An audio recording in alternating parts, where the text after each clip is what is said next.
ওরা তোমায় হত্যা করে মারতে পারে নাই। বহুদূরে টুঙ্গিপাড়া কবরে শোয়াইয়া ভেবেছিল বন্ধু তোমার নাম যাবে মুছিয়া। তুমি মুজিব চিরঞ্জীব ওদের জানা নাই, ওরা তোমায় হত্যা করে মারতে পারে নাই।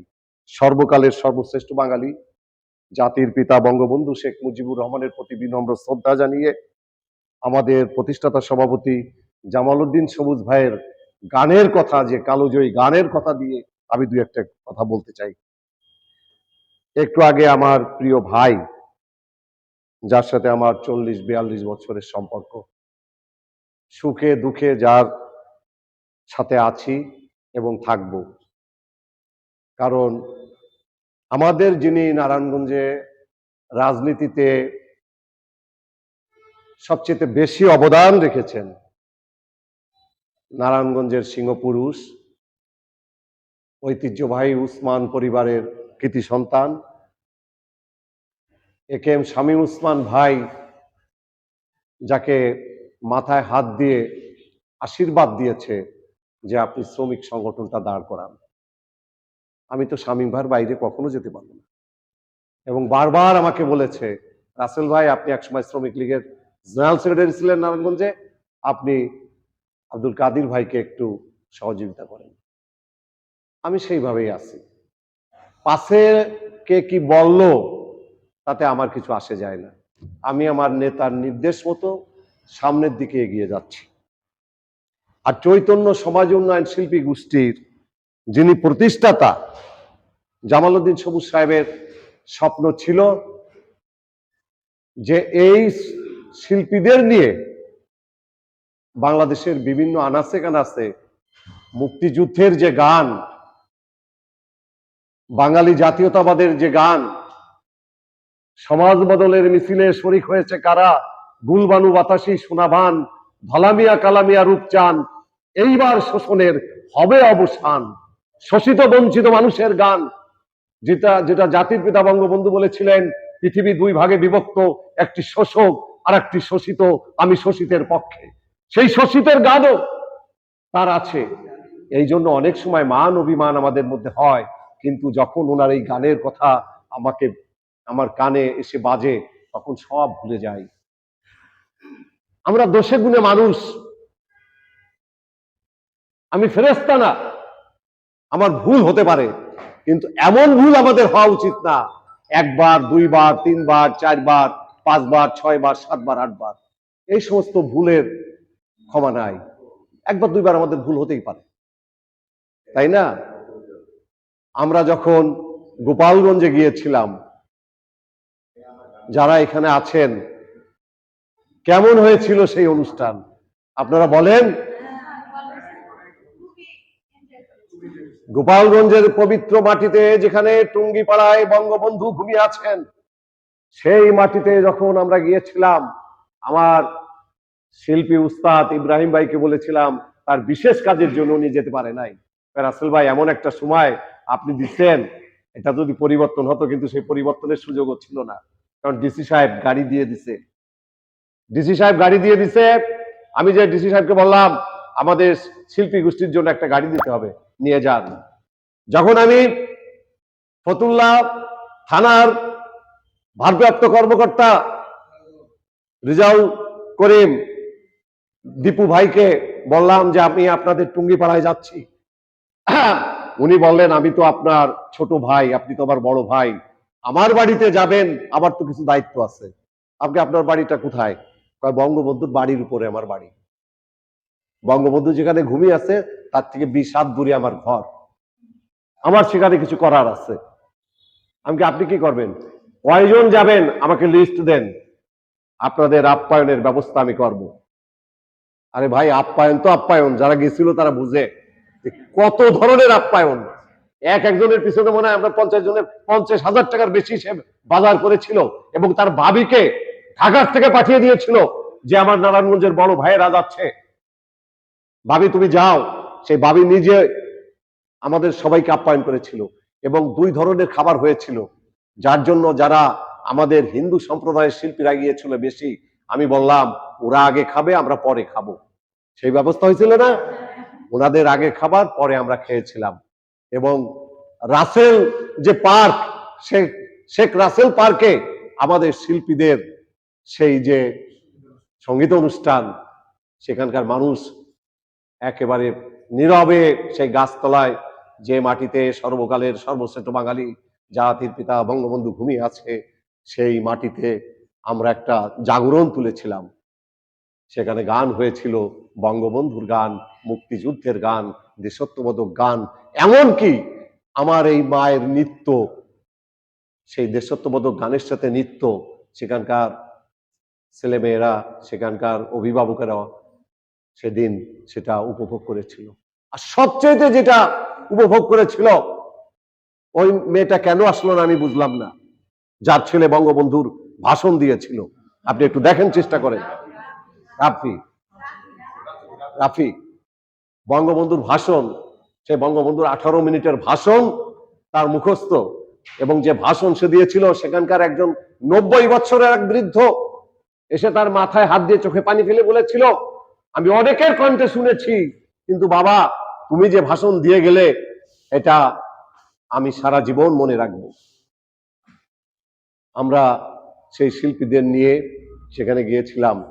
আমার এখানে নম্রতা মার সাথে তখন আমাদের পরিচয় হয় নাই, হয়তো এরাও যেত। ও সবচেয়ে ভালো আবৃত্তিকার, উস্তাদ আপনি জেনে রাখুন, খুব ভালো আবৃত্তিকার এবং অনেক পুরস্কারে ভূষিত হয়েছে সে। আর আমাদের প্রিয়ন্তী সরকার, কথার কথা কথা, যার লেখা আমি খুব পছন্দ করি, প্রচুর লেখায় আমার মায়ের জন্য আমার আশীর্বাদ থাকবে যে তুমি জীবনে অনেক বড় হবে। একটু আমি তোমার বাংলা ভুল দেখি না, মোটামুটি আমি বাংলা আমি নিজেও লেখি। আমার পরিবারের সবাই বলে যে আমার লেখা নাকি সবচেয়ে উন্নত লেখা, কিন্তু আমার চেয়ে আমার মনে হয় তোমার লেখা অনেক উন্নত। তুমি লেখালেখি চালিয়ে যাও, তোমার জন্য আমি আশীর্বাদ করি। তুমি ভালো একজন কবি, আমি বলবো তোমার লেখার মধ্যে একটা কবিতার ভাব এসে যায়, তুমি লিখে যাও। আমার মা সাবিয়া একজন স্কুলের ইংলিশ টিচার, প্রতিষ্ঠিত স্কুলের ইংলিশ টিচার। সে রেডিও এবং টিভিতে গান গায়।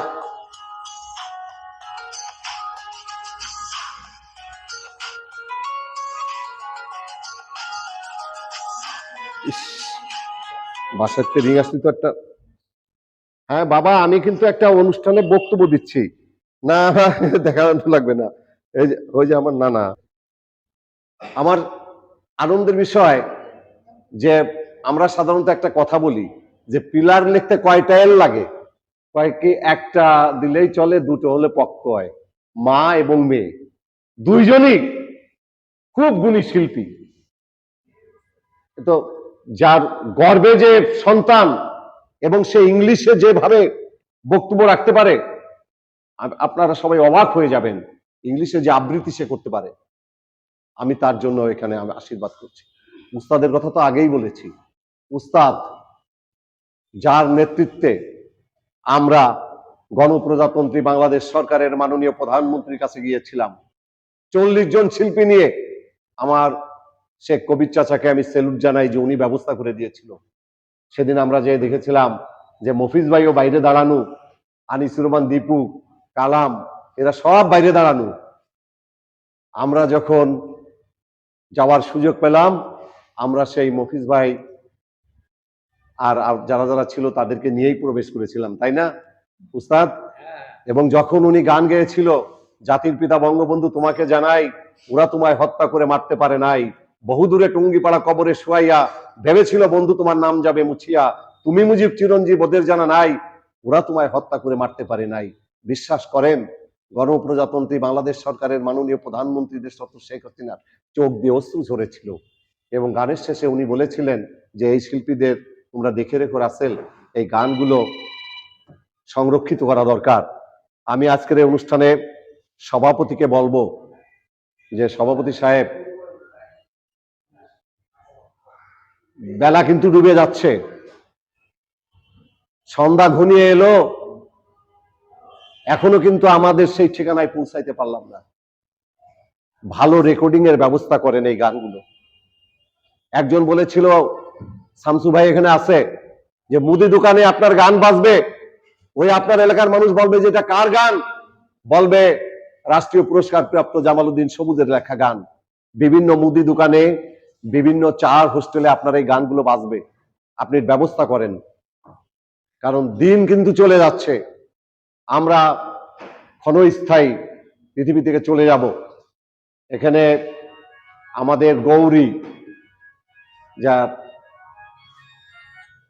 ইতিমধ্যে যে গানগুলো গায়, সেদিন আমরা বাসায় গিয়েছিলাম, কারু কাছে বলি নাই, গৌরীকে বললাম মা দুটো গান শোনানো যাবে, সাথে সাথে একটু দেরি না, একেবারে মানে যাদের মধ্যে জড়তা নাই। আমি দেখেছি ইদানিং সে বিভিন্ন ডিসি সাহেবদের বিভিন্ন অনুষ্ঠানে নিজে মাইক ধরে এবং সে লিড দেয়, নেতৃত্ব দেয় এই বয়সে। গৌরী, তুমিও এগিয়ে যাও, তোমার জন্য আমি আশীর্বাদ করি। আর এখানে আছে আমার মা, আমি যে স্কুলের দীর্ঘদিন সভাপতির দায়িত্ব পালন করেছিলাম, সেই স্কুলের কৃতি ছাত্রী মা, তুমি দাঁড়াও তো। আমার মামনি এসেছে, যে রবীন্দ্রসঙ্গীতের যথেষ্ট পুরস্কারে ভূষিত হয়েছে। আমি, জামালউদ্দিন সবুজ ভাই, আমাদের সেক্রেটারি সাহেব, মজিবুর ভাই, ওদের বাসভবনে গিয়েছিলাম। ওর সেই মিষ্টি কণ্ঠের গান আমরা মুগ্ধ হয়েছিলাম। মা, তুমি গান চালিয়ে যাও, তোমার পরিবার এক খুবই ভালো পরিবার, এবং তোমার মা এবং তোমার বাবা খুবই অমায়িক, তোমাদের জন্য আমাদের আশীর্বাদ থাকবে। আমি সব শিল্পীদের কথাই বললাম। এখন আমার বোন এখানে আছে, যার বাড়িতে কুসুম, ওর বাড়িতে কিন্তু আমরা একটা অনুষ্ঠান করেছিলাম এবং সে খুব বেশি আপ্যায়ন করেছিল আমাদের। আমরা এটা ভুলবো না। মানে চৈতন্যের জন্য যার যতটুকু অবদান আমাকে বলতেই হবে। এখানে বাবুল ভাই, সেদিনও গেছি, বাবুল ভাই আমরা দুপুরের সময় একবার 2000 টাকা বাইর করে দিল, ইসে খাবার আমরা কয়জন খাইলাম, টাকা বের করে দিল যে না, আপনারা না খেয়ে এখানে যেতে পারবেন না। এই যে সবাই একটা অবদান। আর ওরা যেখানে যায়, বাবুল ভাই সেদিনও মানে 4 না 5 হাজার টাকা দিয়ে দিছে তুমি পাড়ায় যাওয়ার সাথে সাথে। এই যে তার একটা ইয়ে, এবং সে একটা স্কুল চালায়। আমাদের সিরাজ ভাই একজন মানবিক, তার কোনো তুলনা হয় না। আর মজিবর ভাইয়ের তো কোনো তুলনা হয় না। মজিবর যখন সেক্রেটারি খুঁজে পাচ্ছে না, আমি বললাম যে আমি একজন সেক্রেটারি দিচ্ছি, যে একদম মন খোলা মানুষ, আপনি তাকে নিয়ে এগিয়ে যান। আমার মনে হয় অনেকের কথাই বলেছি। এখানে শ্রমিক লীগের নারায়ণগঞ্জের জেলার সম্মানিত সদস্য, যিনি শ্রমিক লীগের আমাদের শামীম ভাইয়ের আশীর্বাদে যে শ্রমিক লীগ এগিয়ে যাচ্ছে, আলী হোসেন ভাই একজন মানবিক, একজন ভালো মনের মানুষ। আর যারা যারা আছেন, আমার সব সময় কাছে যাকে পাওয়া যায়, আমাদের লিটন খুবই একজন সংগঠক। আপনাদের সকলের মঙ্গল কামনা করি। আসলে গানে চলে যাব, তাই না? আমরা মূলত গান শুনবো, যার জন্য বেশি কথা আর বলা যাবে না। দাদা বসে আছে দূরে, যাকে না বললে পরে আমার মনে হয় পাপ হবে। যে বাড়িতে গেলে পরা মানে আমাদের খালি মুখে কখনো আসতে দেয় না। পীযুষ দা, দাঁড়ান তো দাদা, আপনাকে সবাই দেখুক। এবং আমার দিদি, যার কোনো তুলনা হয় না, মানে স্বামী স্ত্রী যদি সমমনা না হয় তাহলে তার কোনো তুলনা হয় না।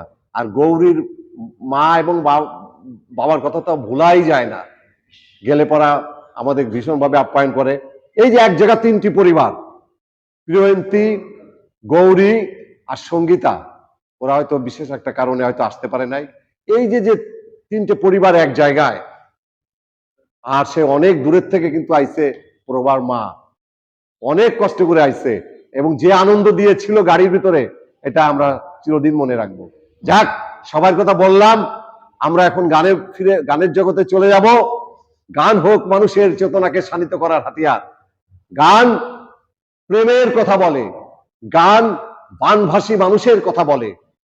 তাই তো সবুজ সাহেব লিখেছেন, সমাজ বদলের মিছিলে শরিক হয়েছে কারা, গুলবানু বাতাসি সোনাভান, ধলামিয়া কালামিয়া রূপচান, এইবার শোষণের হবে অবসান। এসেছে ওরা পদ্মা নদীর ভাঙন থেকে, এসেছে ওরা নিষিদ্ধ পল্লীর আঙ্গিনা থেকে, কণ্ঠে তাদের আজ নতুন স্লোগান। এই গানগুলো তো আসলে ইতিহাস হয়ে থাকবে। সবুজ ভাই, আপনি এক সময় থাকবেন না। আমি আবারও বলছি, এই গানগুলোর জন্য আপনি যে সমস্ত শিল্পী পেয়েছেন, রেডিও টেলিভিশনের যে সমস্ত শিল্পী এখানে আছে, নারায়ণগঞ্জে এই ধরনের গুণী শিল্পী নাই। আপনি শামসু ভাইকে নিয়ে একটা চিন্তা করেন, যিনি আমাদের এখানকার উস্তাদ, এবং এখানে আমাদের যে উস্তাদ যার নেতৃত্বে আমরা গিয়েছিলাম বঙ্গবন্ধুর বাড়িতে, ইব্রাহিম ভাই, আপনারা নিয়ে বসে এটা তালিকা করেন কার কণ্ঠে কোন গান ভালো হবে, সেটা আমরা চুলচিরা বিশ্লেষণ করে আমরা সেটা ব্যবস্থা নেব।